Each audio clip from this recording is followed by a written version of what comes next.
नमस्कार। एनएमटीवी में आपका स्वागत है। छत्तीसगढ़ की राजनीति में आजकल भूचाल आया हुआ है। हेल्थ मिनिस्टर टीएस सिंहदेव ने पंचायत विभाग से, जो उनके पास एक एक्स्ट्रा विभाग था, उससे इस्तीफा दे दिया है। जाने क्यों? ये उन्होंने अपने 4 पेज के पत्र में एक्सप्लेन किया है। लेकिन जो उनके और चीफ मिनिस्टर भूपेश बघेल के बीच में जो भिड़ंत हुई, उसके हम गवाह हैं। एनएमटीवी मौके पर मौजूद थे और हमने यह आपके लिए रिकॉर्ड कर लिया है। देखिए।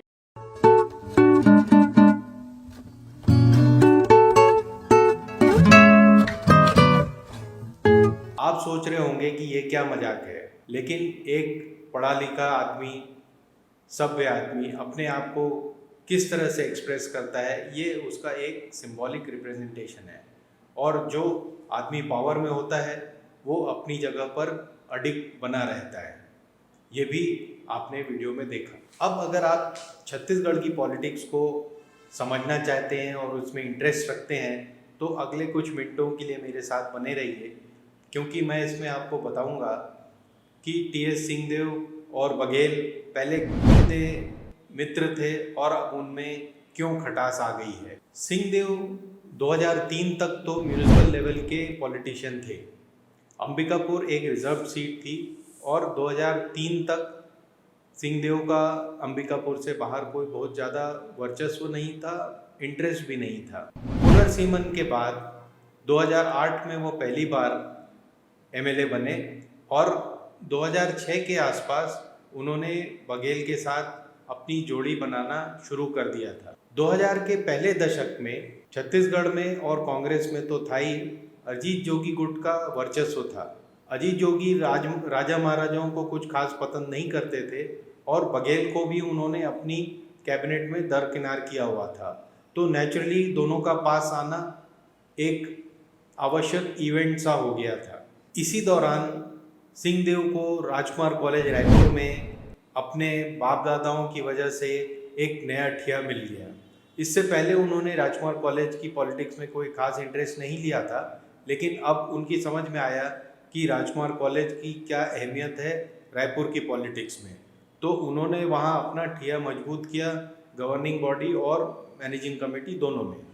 दोनों के गुरुदेव, दोनों मतलब बघेल और सिंहदेव जी के गुरुदेव श्री दिग्विजय सिंह दिल्ली में इस बीच जोगी की जड़ें काटने में पहले से ही लगे हुए थे। अब अचानक इस पूरे परिप्रेक्ष्य में चरणदास महंत नाम के एक आदमी का अवतरण हुआ, जो अपने आप को छत्तीसगढ़ का लीडर समझने लग गए थे, क्योंकि वह केंद्र में राज्य मंत्री थे। कांग्रेस ने न जाने क्यों 2013 के चुनाव के पहले उन्हें पीसीसी अध्यक्ष बना दिया और वह इसमें पूरी तरह नाकाबिल साबित हुए। इसी बीच बस्तर में झीरम कांड भी हो गया, तो उससे कांग्रेस की पूरी टॉप लीडरशिप, विद्याचरण शुक्ला, महेंद्र कर्मा, नंद कुमार पटेल जैसे कद्दावर लीडर शहीद हो गए। 2013 की हार के बाद चरणदास महंत को तो राहुल गांधी ने बाहर का रास्ता दिखा दिया और इससे दोनों सिंहदेव और बघेल के लिए कांग्रेस की राजनीति में अपना सिक्का जमाने का मौका मिल गया। सिंहदेव बन गए लीडर ऑफ ऑपोजिशन और बघेल बन गए पीसीसी प्रेसिडेंट। तो अगले 5 साल तक 2013 से 2018 के बीच दोनों की जोड़ी बड़ी कामयाब रही। अब ये तो हुआ दोनों की दोस्ती का बैकग्राउंड। अब आप यह जानने के लिए उत्सुक होंगे कि यह 2.5 साल का फॉर्मूला क्या है, या था भी कि नहीं। यह मैं आपको बता दूं कि यह 2.5 साल का फॉर्मूला खुद राहुल गांधी ने निकाला था और उन्होंने बघेल को हिदायत दी थी कि 2021 जून तक वह चीफ मिनिस्टर रहेंगे और उसके बाद श्री सिंहदेव की पारी शुरू होगी।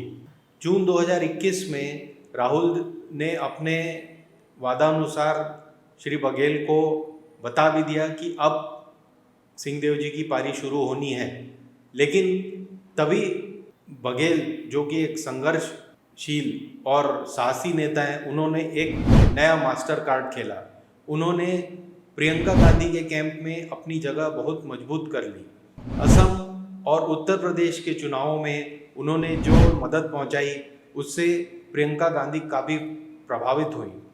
इसी मदद का नतीजा ये भी है कि आजकल श्री बघेल के करीबियों पर ईडी और आईटी का दबाव बना हुआ है। खैर, कहानी को आगे बढ़ाते हैं और अब आप ये जानना चाहेंगे कि श्री सिंहदेव का क्या हुआ। श्री सिंहदेव बहुत ही शालीन व्यक्ति हैं, लेकिन उनमें राजनीतिक साहस की बहुत कमी है। राजनीति में सूझबूझ के साथ डेयरिंग भी बहुत ज़रूरी है, जो कि श्री बघेल में है।